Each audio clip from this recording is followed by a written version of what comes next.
I think you can start because Shall we other people are the Of course. upstairs. Let's get started. Absolutely. Good afternoon, everyone. My name's Nathan Lee, and I'm the Information Governance Lead and Data Protection Officer for IHD. And it's my distinct honour to chair the session that will spoil you this afternoon with an embarrassment of riches. We have 4 fantastic talks about what I think is one of the most important topics in data protection there is. Now, I'm not going to sloganise this as make data protection impact assessments great again. I think the thrust of the talk will be, let's make data protection impact assessments great. We want to focus on the practical reality of conducting impact assessments across a variety of different contexts. So we're looking at it from large consortia perspective for public and private finance initiatives in one session. In another session, we're looking at it from the public sector, public authority perspective. We're also going to look at it from the regulatory research perspective, as well as the industrial perspective. Just to note, one of our speakers couldn't be here in person, but through the magic of recorded presentation, he will speak to us. So without further ado, I'll introduce our speakers very briefly. They can give their full introductions as we start. To begin with, we'll have Peter Singleton from IHD, who'll be looking at DPIAs from the public sector perspective. Then Willem BOITEN from Lygature will look at it from the consortia perspective. Guillaume Coquette is going to look at it from the MyDataTrust research perspective, and then Falk will talk from the industrial perspective. So I'll leave you just this one thought. The flavour that we've got at the moment is practicality, but thinking about the unified DPIA dream, how useful might that be? What I'm hoping we'll explore today is looking at making data protection impact assessments and the effort we put into them useful and reusable, if I can invent that word, in other contexts, including regulatory compliance matters. So without further ado, I will hand over to Peter Singleton, and thank you all very much. Nathan, thank you very much. Thank you all for being here, and thank you, PIE, for inviting us to present. So the question of uniform DPIAs, let me just check. Yes, I can do that. So really the type of thing I'm addressing, and my fellow speakers will actually take it forward, was what do we mean by a uniform DPIA? How to develop what I call a uniform DPIA process, not so much how to integrate AI and everything else into it, but how to get it embedded into organizations.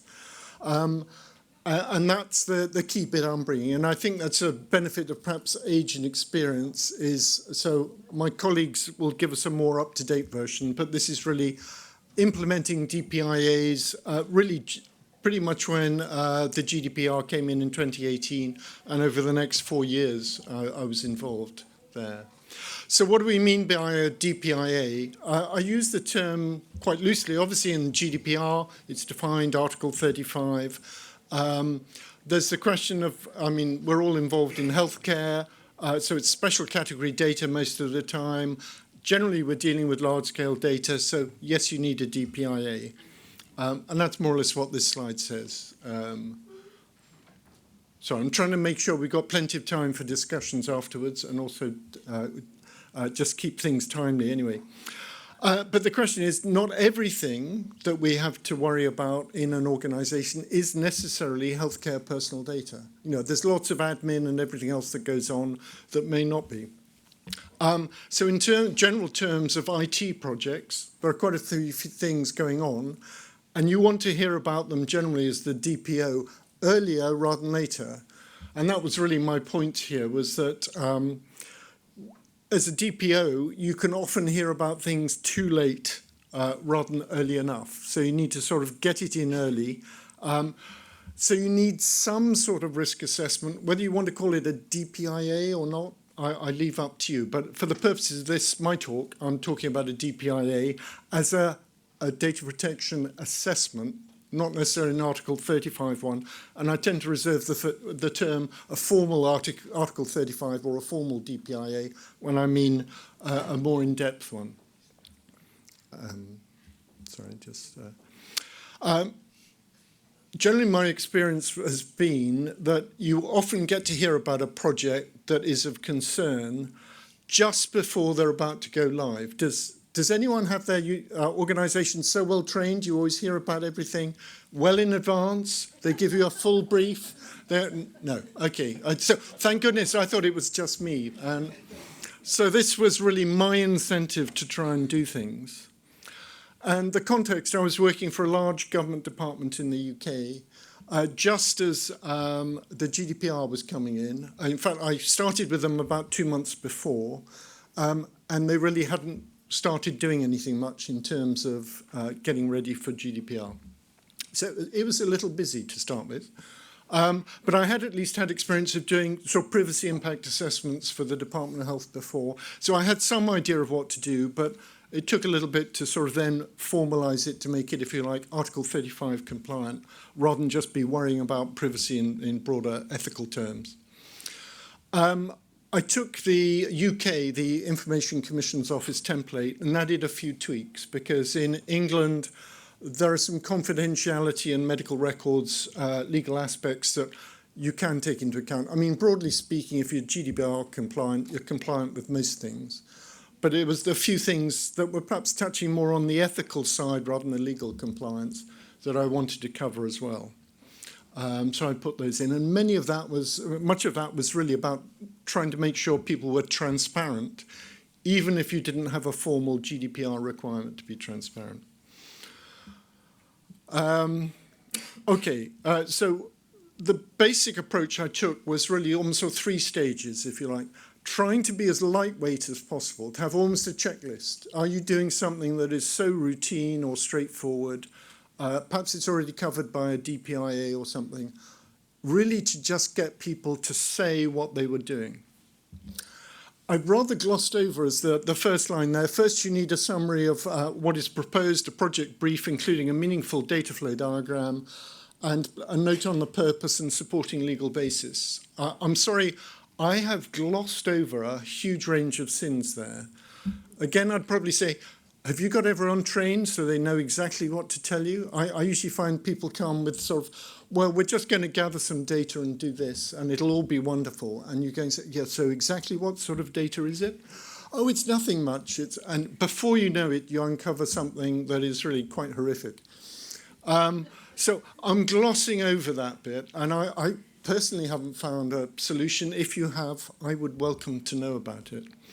And also probably I'd love to discuss, but we'll probably get on to some more important things, a format for data flow diagrams to get people to express at a high level what they're trying to do, who are the controllers, who are the processors. And I still haven't found a perfect answer to that one. But yeah, anyway, that's my wish list from now on. So the checklist was very quick. What are you doing? Have you done these things? What have you thought about in terms of transparency? What about GDPR rights? Have you actually thought about the processes? If anyone objects or whatever, what are we going to do? What type of data have we got? Where are we getting the data from? Various things like that. And that usually gave you enough to sort of say, is it high risk? Is it resolved? Okay, we can go ahead. The next stage is what I call a DPIA discussion note. So it was taking that and unpacking some of the more problematic areas. So where the checklist hadn't run through smoothly, we'd say, okay, what are we doing here? What are your plans? And in many ways, that was an opportunity to uncover what you might call non-functional requirements for a new system or a new modification. You're saying, what do we need in terms of governance and everything else? So it often actually creates some functional requirements, but it wasn't the primary function. So it might be about audit tools and things like that, that, of course, people gloss over. The number of systems where they've been very good, they've had audit logs, but not had any way for anyone to actually access the audit logs and do an audit on the system. But, you know, that's just some of the background. But the idea is the discussion note was an internal discussion document. It's what are we trying to do? What are the business requirements? What are we doing? What are the security controls? What are the privacy controls, et cetera, et cetera. And so that would be a way of evolving. How do we need to adapt the system to make it as compliant as possible? 3 minutes, thank you. Okay, and then you could have a full formal one. By and large, I felt that if you had to do a full formal one, you'd obviously missed a trick, or you were trying to do something really innovative, which of course might be the case. This is just a diagrammatic version of how you'd move through. If you passed, you could start the project. Otherwise, you might have to go on. You might actually have to do external consultation. You might have to get it signed off by the supervisory authority. But to be honest, as a government department, you tried to avoid that back end because you didn't want to do anything too controversial.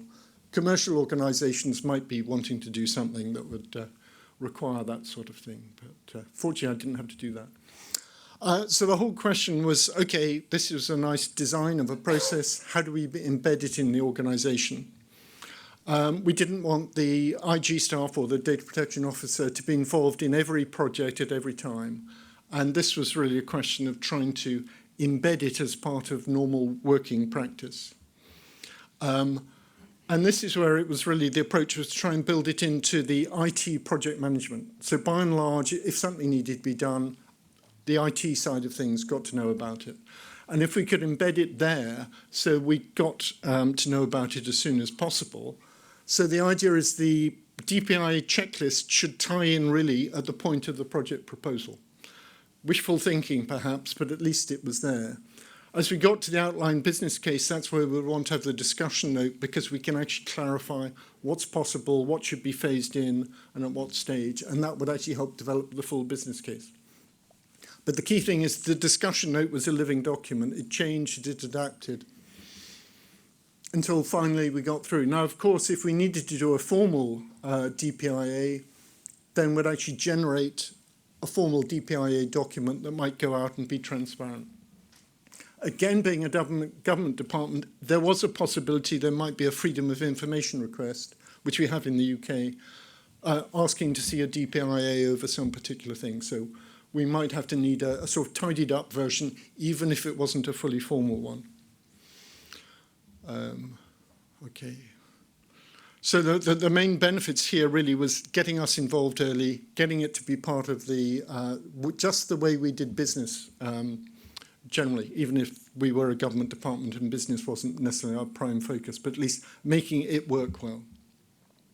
And also the key thing was meaning that we could focus on the difficult cases and the other ones could go through more routinely.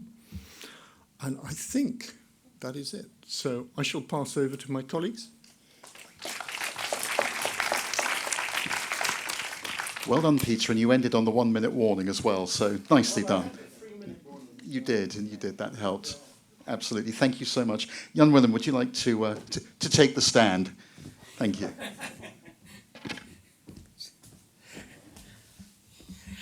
So I hope you all are able to stay awake after the lunch while we wait for my slides, which is always a bit of anxiety. Builds anticipation. Yeah. Yeah, okay, there they are. At least they are here. They are not. Yeah. So, so I would like to start with a disclaimer. So I'm neither a data protection officer nor a lawyer. I'm actually a chemist, and that ended up supporting researchers with their data problems. And so I built my entire career about talking to IT people, solving the problems for researchers. And lately, I'm also talking to lawyers a lot, solving the data problems for researchers. And that's how I ended up here. So I would like to give you the more practical take on how a DPIA works in a large research consortium. And I want to take you through one use case. Now, maybe a bit of my background. So how did I end up here? So I'm working for Lygature, which is a partnership management organization. So we are running very large collaborations in the biomedical research field. But we are also very much specialized in a couple of subtopics, and data expertise is one of it, and that's where I'm active. And I, in particular, want to share the use case of a large IHI collaboration, so a large European collaboration called Big Picture, but also we have similar work done together with ISD actually in IDERA, which is another project.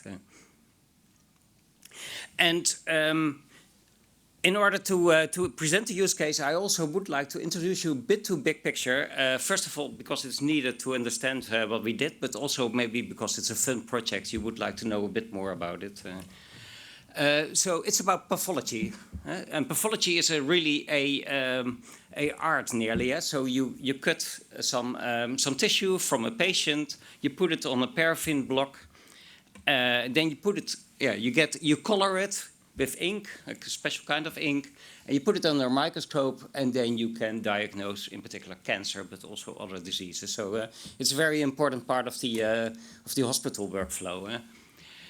And it has been very has not been very much digitized till quite recently because you need these microscopes, and so to digitize it you need these high-end scanners that you see there. But since about 10 years, 15 years, it's possible to scan these tissues, and certainly driven by COVID, nowadays also the workflow in many hospitals is digitized. And that also opens up opportunities for AI, because it's basically pattern recognition, and that's something that AI algorithms are very good at. But there is an issue, and that's what we try to address in Big Picture. And that is that in order to do this at scale in a production environment, you need to have large volumes and diverse volumes of data to train and validate your algorithms. And that's what we try to do in this project. It's a public-private collaboration with, in particular, the pharma companies in Europe. It's a big project, more than 30 million EU funding, more than 30 million matching from the industry. It's a 6-year project. Starting in 21, but actually we did the proposal writing in 2019, 2020. So just to time it a bit with the early days of the GDPR, which is very important to understand. And we aim to collect 3 million slides that are available for the European research community to use. Now, just to show that the data is very diverse over disease areas, I won't go deeply into this. Then when you want to look at it from a data protection perspective, you need to know what data you're talking about and who is managing the data. And when you look in the proposal, you get these kind of data flows. It looks very nice. You have a computer store in the middle, you have an honest broker, you have data, AI algorithms, but not very clear. And of course, there is more detail in the proposal, but all the detail is also a bit at this level. And then when you want to take a data protection impact assessment out of this, you have a challenge. GDPR was a big topic, so we implemented the GDPR task force in the project, which is cross-cutting partners, cross-cutting work packages. We also even implemented a sounding board to take all other partners on board. So meeting with them regularly. And this was really in the beginning of the GDPR, and so nobody had a clue how to implement that in these very large projects. So we really had a bit of what we call a GDPR fever there among some of the partners. In particular, the steep fines, which are in the GDPR, made some of the partners nervous, and they try to push around responsibilities and risks. And also with the funder, you see the same nervousness. And so we got a lot of extra mandatory deliverables which are GDPR related. And one of them was actually a data privacy impact assessment. So we even didn't know the right abbreviation at that time. And when you look back, so we started on that in the first year, and the approach we took and the objectives we took were quite simple. We wanted to assess across the consortium what the risks were. We wanted to make it a guide for the consortium, even though we were not a legal entity. So it's a kind of funny data protection impact assessment. It's not a formal one, as you called it. And we also wanted to get clarity on the roles and the responsibility, because we had a lot of joint controller discussions, controller processor discussions, and we saw this as an instrument to solve that discussion. So at the end of the day, it should really be an instrument to help the partners, which are the real controllers, to make their own independent assessment. it was not only a one-time deliverable. Actually, we have 4 of these deliverables. So we had to update it also every 2 years or so. In the meantime, we already produced 3 versions of this document. So we went through the work packages, we surveyed them, we organized workshops with them to get clarity on it. We organized a formal risk assessment. And at the end of the day, we produced a data protection impact assessment based on the CNIL template, in fact. So that was the one we selected. And we put in a series of control measures that we thought that the technical work package should implement. But also we ran into the problem that we had many unknowns at the end of the analysis. So yeah, we solved that by simply including a table of things for future consideration. And with every update, we revisit that table and see whether we have clarity on those issues at that time. Yeah, we cannot use this document to sort out things that the consortium don't know at a certain time. So that's something you have to deal with, the moving target that a consortium is, in fact. Where we spend most of the time on is this, actually. Yeah? So the data flow.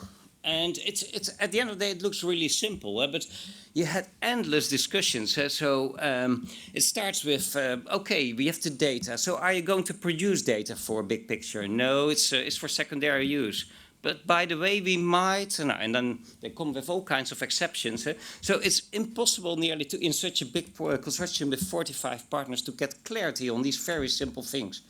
We have a term like honest broker. And so what is that? And, what does it mean, an honest broker? Now, at the end of the day, it turns out it's a technical mechanism to interact between data requesters and data holders. But before you have that on the table, because everybody thinks something differently on it. So we spent months on this scheme to get clarity on every little detail. At the end of the day, we came to the conclusion the data contributor is responsible, so that's the controller. There's a data access committee that's acting on behalf of the data contributor or installed by the data contributor, and that data access committee decides on whether the data will be made available for a data request. So going to the lessons learned, yeah, the very important main one is this one. So you start with a research proposal, and that's a marketing document by the consortium. So you want to sell your consortium to the funder, and that you're the best one, and that you can do great things. So there is no incentive to keep that lean and clear and shutting out things that are too far-fetched. So there's everything in there. But after that, it becomes the so-called description of the action. So suddenly, this proposal has become the Bible that you have to follow by the letter. And but there's still quite some fork in this research proposal, as I showed. So what you need early on in the project is a data flow, and it doesn't make sense to do that in the context of a data protection impact assessment. It should be part of the data management plan. And so when you design a consortium, design a project, you should start with the data management plan, and after you've sorted out the data flows, then you can start with your data protection impact assessment. And certainly only then you can start with your data sharing agreement, which actually also is dependent on the data protection impact assessment, in my view. So, the first recommendation from my side, with the insight and the lessons we learned, so don't start with your data protection impact assessment till you know the workflows. The other thing is be very sensitive for all the anxieties in the consortium. So involve as many people as you can. Don't have discussions only with lawyers or only with IT people. Involve as broad as you can, including data protection officers, in fact, although they are very hard to contact in a consortium. So the standard templates may not be that useful for these kind of consortia. So you want to sort out the responsibilities, you want to sort out the workflows, and you want to sort out the software that is used. But there are many things in there, like how can data subjects exercise their rights? Yeah, and then we can only say, yeah, we don't know. Talk to the data controllers. Huh? So that's so the templates are not the most suited things for these kind of consortia. So it may not be the most useful use of our time to really dive deeply into these data protection impact assessments. But this information needs to be there, and at the end of the day, you need to provide the controllers with the trust that you are a reliable organization taking care of the data protection. So the other side is that maybe the time pressure that is put on such a mandatory deliverable helps to do the work in time and build this trust with the data controller. So there are pros and cons to this approach. That I think that's the mixed message I want to give. But I think at the end of the day, when looking back, we spend too much time on this in view of what it is delivering. So maybe a final word, if you allow me, Nathan. So in preparation for this talk, we try to look in how often the data protection impact assessments were actually used in our projects. And unfortunately, we were not able to get that on the table, but that would be interesting to do the next time and to see whether it's really a useful instrument or only keeping us busy for a while. Yeah. And that brings me to the end, and I'm happy to go into discussion with you about this. Thank you, Jan Willem. We'll now call on Guillaume to take the stage. Thank you.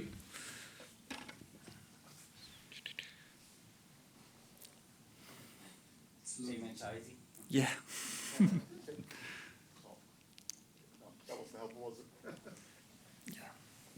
So,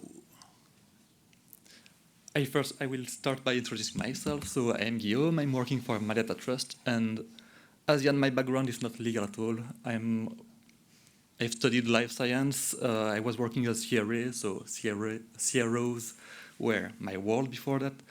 But then I joined MyDataTrust. I became a DPO, an assistant coordinator, so a little bit of interest towards practical tools. And the map, I'm showing it because beginning of this year, MyDataTrust, which was very much oriented toward GDPR, changed scale, and we now provide services for regulation across the globe, which sounds nice, but makes it the job even more difficult, because instead of having one regulation, which is complex enough, we need to provide advice for many other regulations. Luckily, most of them are more or less aligned with GDPR, but we needed to find a way to do DPIAs uniformly and consistently to ensure the quality remained the same across all the regulations. And we need also to find an adaptive approach, because we have clients that are small biotechs, we are external DPOs, also big pharmas, and even sometimes hospitals. So we also provide DPIA, but for drug device, medical device, informatic tools, and so on, depending on what the client is doing. So we needed to find a way to do DPIAs uniformly, but at the same time adaptable to the regulation, the field, the size of the companies. So where to start? When the company was founded and we were working only with GDPR, we started with the CNIL template. And over time, it evolved to match our way of working and our specific field, which is often clinical research. But it was not fitting our needs anymore. So we started to look for other templates that would work better with what we were looking for. And in the end, the decision was, yeah, let's build our own solutions. There's nothing matching what we want to do. So we went back to the basics, and the DPIA is just a risk assessment. And there's other fields doing risk assessments, maybe not better, but for longer than GDPR. And we took inspiration from computer security. So that's why you have CSI, ISO, NIST examples in here. Another thing that was not present in all methodologies was related to data flows, because the way data flows were built were not taking into consideration the risk from every points from the data flow. It was usually quite high level from the data flow overall, and it was focused specifically on some systems and not and forgetting about the real life. So when I was CRA, I saw what was happening in hospitals with the data from patients and being on paper and so on. And when we speak about the data flow from high level, that's something we might completely forget. So since we went back to the basics, we took inspiration from the Working Party 29 guidance, which was endorsed by the EDPB about the DPIAs. And there's 3 big steps before the conclusion. First was gathering a systematic description of the processing, and that's something that we reuse from the CNIL and other that is adaptable quite easily because each situation is different. So a description of the context and building a dedicated data flow, it remained. Where the tweaks happened, it is for the 2 next parts. Because in the guidance, in the Annex 2 of the guidance, it says that we need to assess the necessity and proportionality of the activity, which is basically, is it compliant with the regulation? The 3rd part was what mattered the most, is there a risk for the subject in the end?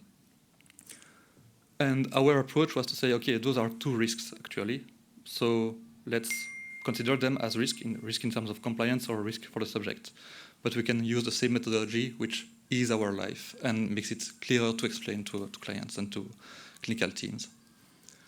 And in order to assess the risks, we did not invent anything. We reused the methodologies from computer science, and we built controls that were matching our needs based on GDPR as a start, aligned on the principles, on the rights and obligations coming from the regulations, and then we can build for other regulation and complete for principles for the Canadian regulation, the Brazilian regulation, and so on, and create their own controls which matches their needs for those regulations.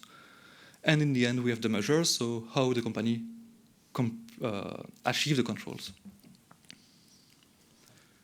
So we have 2 types of risks, as I just mentioned. Compliance risks, which helps to ensure that the activity complies with the regulations, and on the second hand, the subject risk, which are what really matters in the end.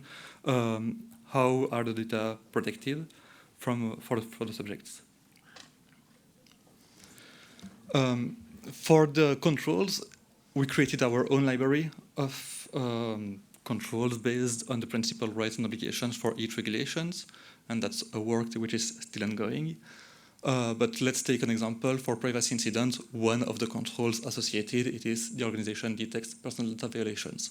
So it's very broad, but it means also that we can generalize it for multiple regulations, and we don't need to ask 3 nuanced questions to a company because there's 3 regulations applying. We only ask 1 question, and we ask for how they put in place the measures to comply with the control. And that's where we can dig deeper and find out in practice how it's done. And we have a library of measures that we often see. If the controls are not achieved, then it becomes actions to put in place. And it's quite straightforward. If you don't achieve the control, it means that the measures you have in place are not sufficient or are just non-existent. And based on our experience, we have some measures that we can recommend.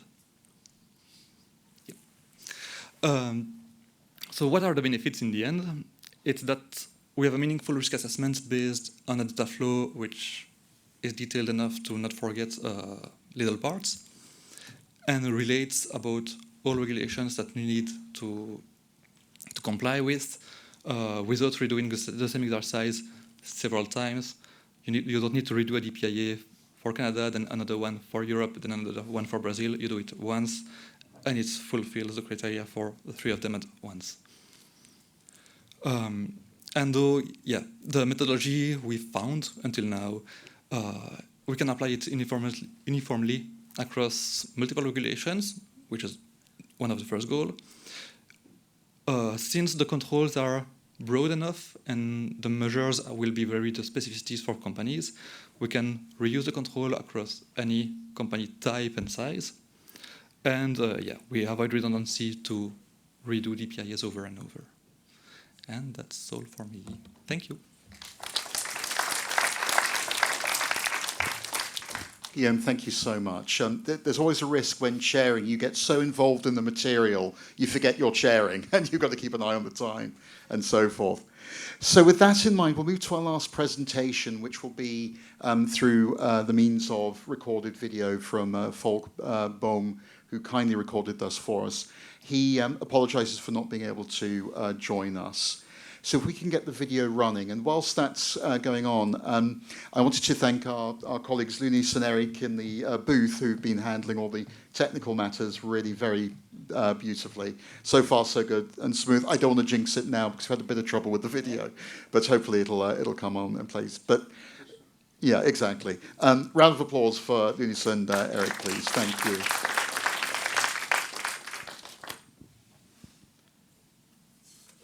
Perfect. Hello everyone, my name is Falk Bohm. I'm a Global Chief Privacy Officer with Olympus, a Tokyo-based global medtech company, and I'm grateful I can add a medtech perspective on data protection impact assessments. I apologize for not being able to join my fellow panelists on stage.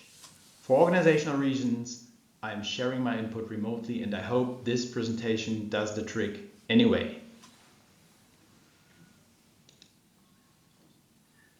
Olympus has a rich history in photo camera business as well as industrial and medical imaging. A few years ago, we initiated the transition into a pure play medtech company and we focus on endoscopic solutions, including therapeutical items as well as reprocessing capabilities. Our portfolio also encompasses the digital integration with the operations room and will be further expanding to over-the-top digital solutions to address clinical and non-clinical needs in the context of endoscopy. Needless to emphasize that data are becoming an increasingly important asset and a valuable source to drive our purpose to help make people's life healthier, safer, and more fulfilling. With the outlined scope of business, it becomes apparent that privacy and data protection considerations are at the heart of what Olympus is and does. As a core component of a privacy management system, a data protection impact assessment is the tool of choice when it comes to the handling of sensitive patient data and the preparation thereof. That is why I want to offer a perspective on DPIAs in general, as well as in the context of product development activities in particular. This perspective may trigger some discussion around uniform or harmonized approaches towards DPIAs. First off, DPIAs are such an important tool to connect business use cases with applicable legal and regulatory frameworks, and ultimately with the patient and their safety in a broader sense.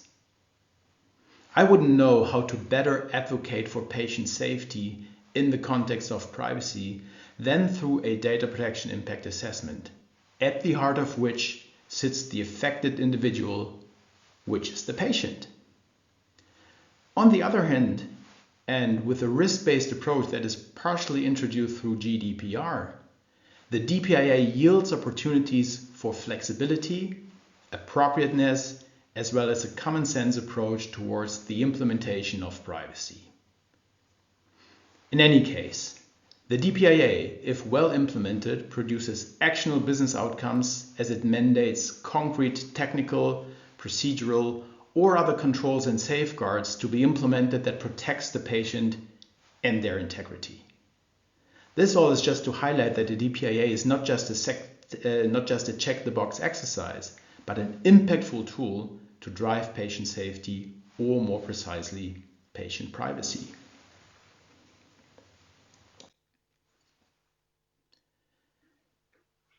Data protection impact assessments can serve different purposes in organizations like ours.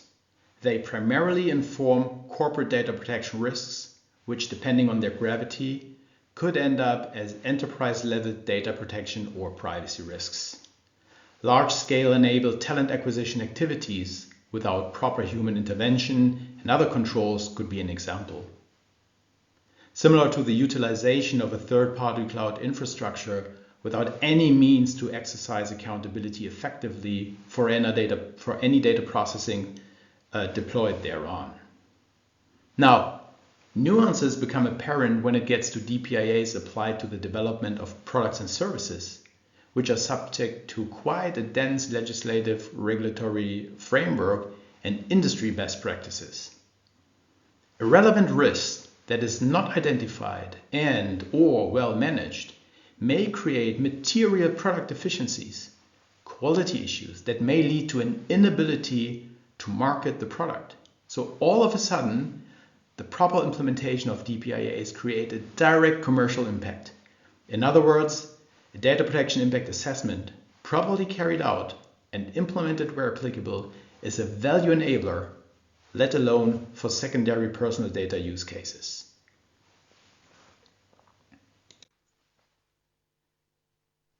You will likely share my experience that privacy programs are at their best when they leverage existing infrastructure instead of creating new infrastructure to lend their deliverables.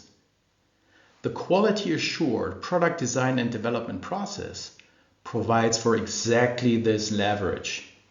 Generally, a data protection impact assessment requires a process along the lines of fact-finding, impact assessment, requirements definition, solutioning, validation, go live. In other words, it requires a governance process.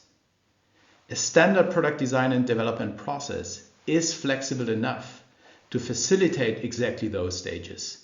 If properly leveraged for privacy purposes, it provides a perfect vehicle for the implementation of privacy by design. Last but not least, the same platform naturally offers the stages for a data protection impact assessment under Article 35 GDPR to tie into. Fact-finding, requirements definition and gross risk assessment during concept phase. Exploration of additional risk-driven controls as add-ons to baseline controls instead design input and planning phase. Iterating on eligible solutions to properly address unacceptable risks during the development phase. Creation of deliverables that live outside the product itself during production readiness. Revisiting the process as appropriate as part of post-market assurance. All these steps being confirmed through design reviews subsequent to any process steps. I hardly believe there is any better way of keeping development activities in sync with privacy governance.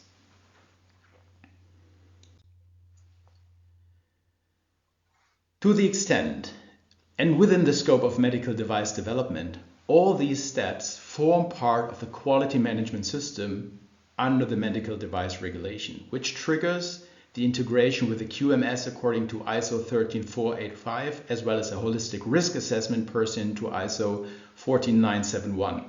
Everything having to be integrated one with the other. Such rigorous framework certainly is a blessing and a curse.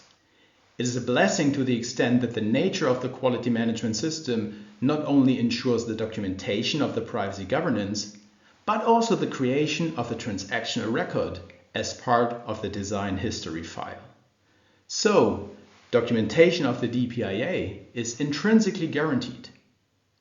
It is also beneficial that there is no way of circumventing a privacy risk assessment that meets the requirements of Article 35 GDPR. For a privacy professional passionate about patient privacy, this is an ideal scenario to be in.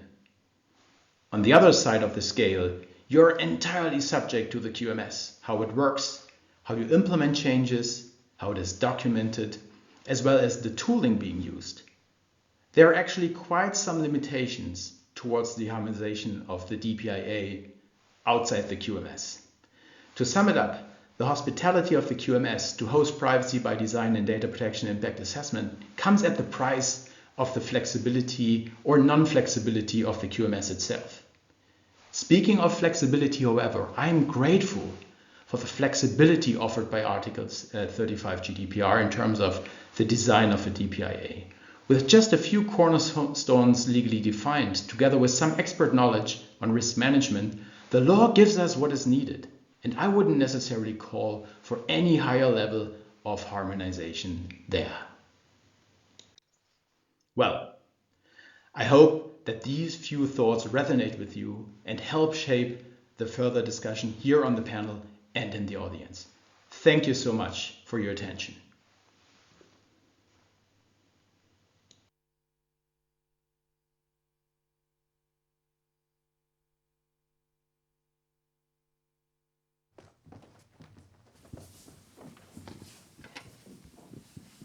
Well, thank you, Falk. I'll extend our gratitude to him after the session, of course.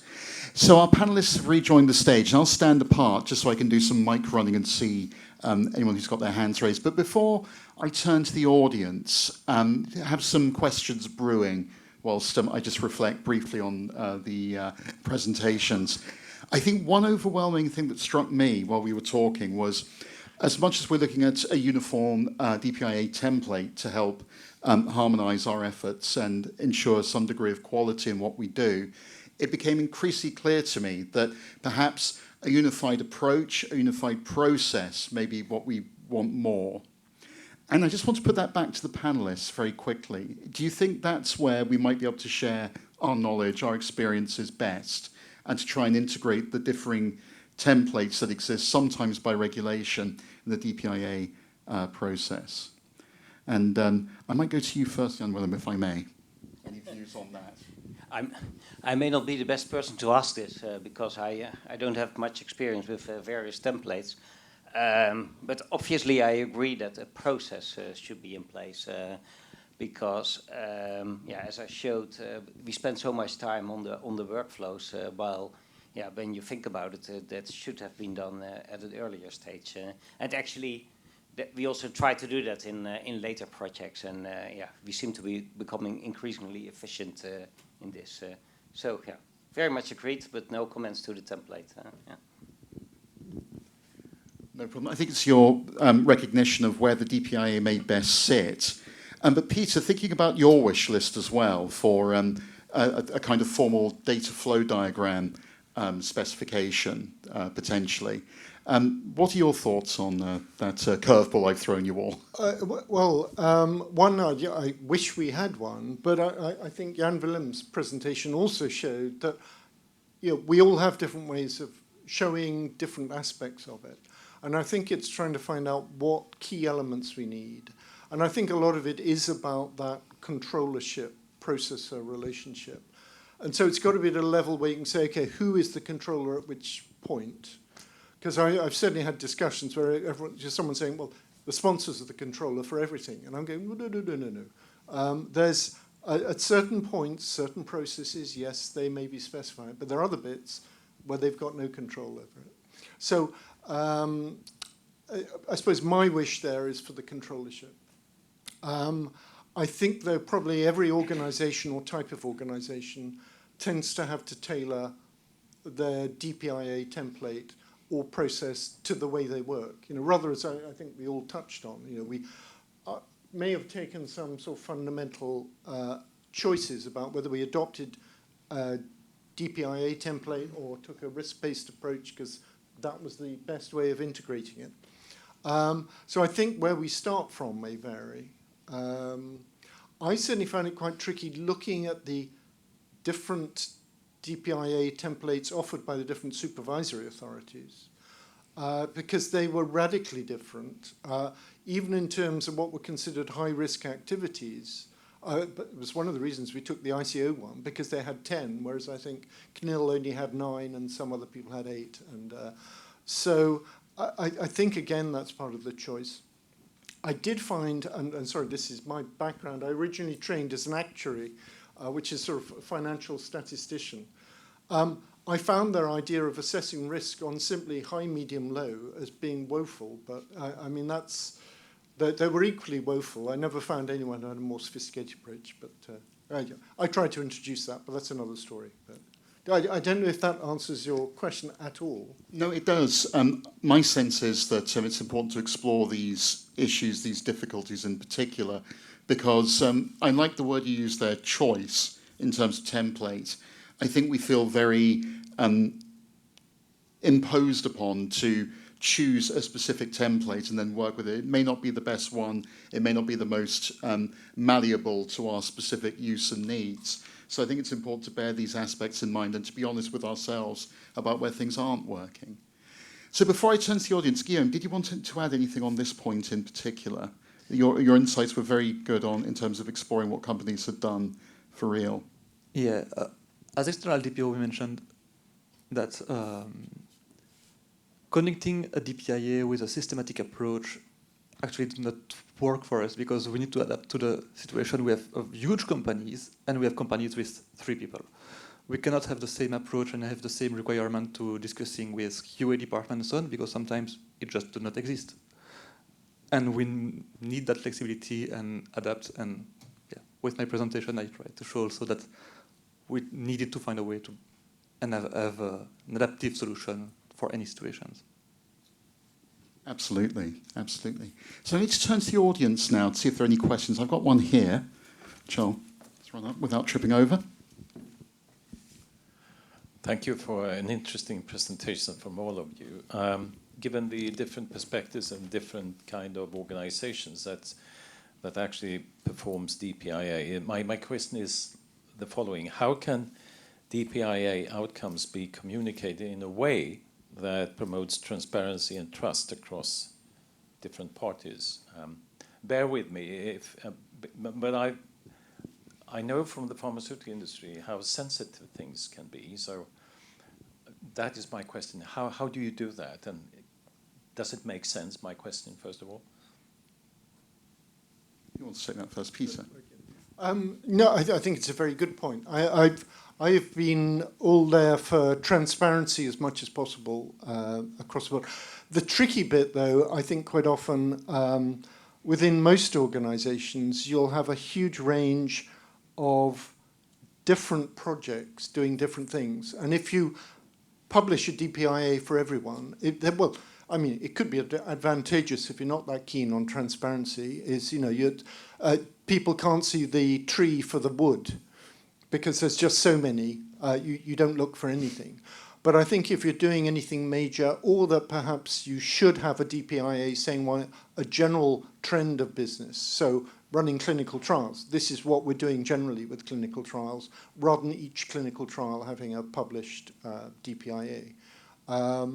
So I think there are ways you can do it, but probably it's by tweaking what you mean by a DPIA in the context. No, what I meant, and I know for sure from pharma industry that it's too idiosyncratic for different projects. That wouldn't work. So go beyond that and say the outcomes of a DPIA and make it such a way that it makes sense for the different stakeholders, including the patients or customers or whatever.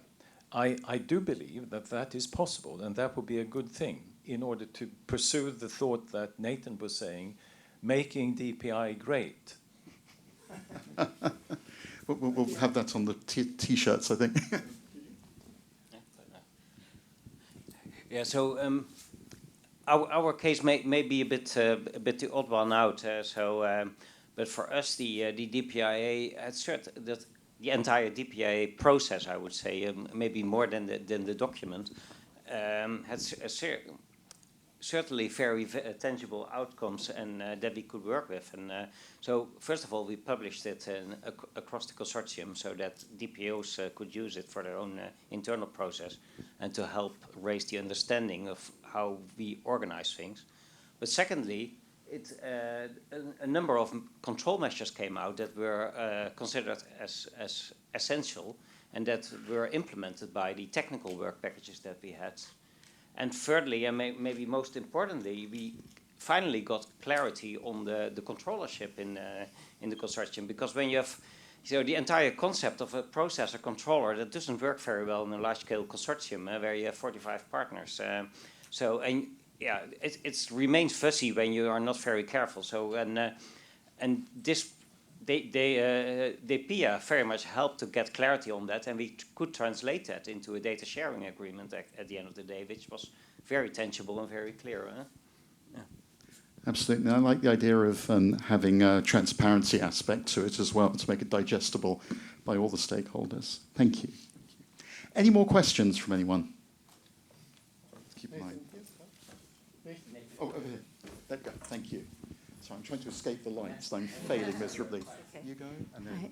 Hi. Now imagine you are a large acute hospital. You have, unfortunately, not much money. You have an IG team, very small, and you don't get like an organized approach of, here's all the DPIs coming in the next 6 months. They just come, right? Tomorrow we're going live. We know that. So in your opinion, who should complete those DPIs? In theory or in practice? Well, in your opinion, I have my own opinion, but in your opinion, in terms of the situation, what would you personally think should happen? I personally think it should be the controller completing, but the team and the controller managing the project. But as external DPOs, what we see in practice is that companies saying, oh, now we hire you because in 2 months we need to start a clinical trial, and we just realized that the privacy is something that exists. And in the end, we are hired and we do the DPIA because we know, or I hope that we know, what should be in there. And our fight basically is just to gather the information from them and having them trusting us with the information, because clinical research is a very competitive field, and just gathering the information is already a challenge. So I have a DPOs as well. So we complete it when the client comes to us. But if you're internal, before when I worked in the NHS, I was internal. IG team, one person, 100 whatever DPIA. So without the consultancy bit around, how would you, in your opinion, how would you see that working to make sure that it's completed? Would you say, because clinicians will say IG data protection DPO. ideally with a standard procedure where you start an activity, you need to do the DPIA like at the same time as request for finding vendors and so on, which for some activities it's very well described on how you will start your new processing activity, even though if it's not called like that, your new project, and you just include that requirement of completing a questionnaire which is sent to the DPO to say, do I need to do a DPIA or not? And if yes, further questionnaires maybe. That's the ideal solution. But we know that it's life, it's not like that. Yeah. I was going to come in on this as well, actually, if I may. Indeed. I was a deputy DPO for a large London NHS trust, and there were 2.5 information governance professionals serving 3.5 million patients and about 26,000 staff. So I was the 0.5, focused more on the research. But we found it was a cultural matter. We had to engage deep into the organisation. We had to find the paths and the hooks for people to come and approach us. But especially during the COVID times, we found that completing DPIAs together with the applicants, who may have been our consultants, who may have been a research consortium, was the best thing. We'd arrange a Teams meeting, especially when COVID hit. And that was the best solution. But there's no out-of-the-box way. You've got to understand how the organisation works. And what you don't want is the surprises to arise. You want to invite people to come. And when they see it only takes 15 minutes in some case, they're less anxious. And they've actually thought about what they're trying to do. That was really the value of it.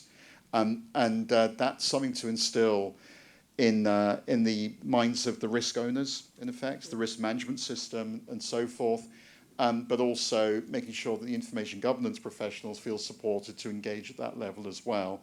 So the number of times we went before patient panels and ethics committees was quite significant, especially when we were under orders to share information without consent, in effect, in the pandemic response. You don't want to lose the trust of your community. So it's quite a broad tapestry that you're dealing with, and that's always an issue that you have to address. Absolutely.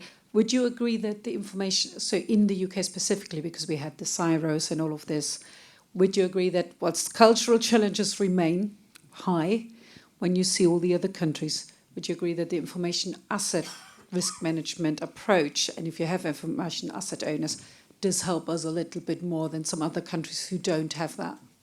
It certainly formalises the process, and if the information security management system, the information governance management system is well defined and people operate according to their roles, then that gives you a basis upon which to proceed. Things don't get lost in the weeds, as it were, in terms of finding who's responsible for what. But I think what I've tried to do over the years is to introduce this idea of the senior information risk owner and their role. And then it's a case of saying, well, actually, you may find yourself in a decision-making role when you hadn't already realized it, but it is still your responsibility. But I actually think it is a good model, and I think it does make clear who's responsible for what and how everyone should work together. And I think the nuance is the DPO is not the decision maker. The DPO is in many ways the conscience, the Jiminy Cricket from the Pinocchio tales, but also the one who will keep you on the straight and narrow. But they answer to the CSIRO. That's their boss. They answer to the Caldecott Guardian, which is another role in healthcare organisations in the UK. That's more conscience-based, more clinical-based. But they can't be the decision makers. They need to operate within a framework that is decisive. And we don't always get that. Now I'm hogging the stage. Did anyone else want to come back on this? I know we've got another question. It's a question and an idea I have. I have the feeling it's the reinvention of the wheel all the time, what I'm listening here to, because everybody's talking about templates and all so on. My feeling when looking at DPIA is what we do have is things that we know, that we did in the past on paper, that we now do with different things of technique, software, etc. So the top problem is with the DPIA is what do we look at and what not to look at. And then the way how we do it is something that comes far behind. And sorry for all your templates, but they all work the same if you have the first thing done. And especially in research, I have the feeling we're doing DPIA, or they want to do DPIAs for every little project. No, you don't do a DPIA for every little project. What the heck? How inefficient is that? So what you do is you have research, and now you structure your research projects and find similar processings, and then you do a DPIA on the processings, and in your annex you describe these technical measures, and in case there is a new project different from them, you have to do an additional annex. This is what I'm missing in all the discussions of the DPIA. Start to train the organization to learn what I'm focusing on. In meaning of audits, in meaning of DPIAs, what is my purpose, what is my processing, where does it end? And this is a way where you can take your organization and they will follow you, equal which template you use, right?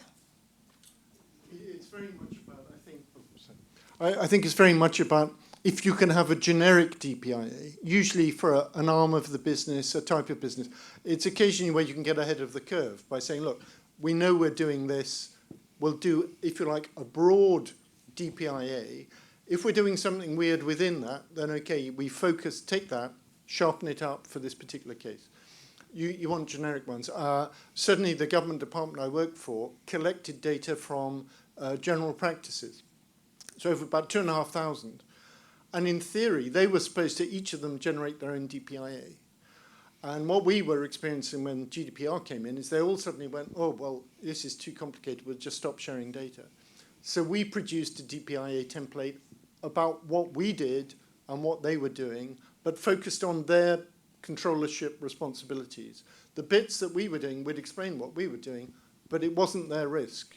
I mean, they had to be aware of what we're doing, but so we did a generic one, and that we tailored. We didn't try really using our one. We had to cut it right down because a GP wouldn't have long to look at it. So you had to take it down to the bare minimum. You had to tick all the boxes so they could say, yes, you are doing what I'd expect you to do. I can and it was very much about convincing, I think as Falk said, about convincing people you are compliant, gaining the trust. But yeah, so you're absolutely right.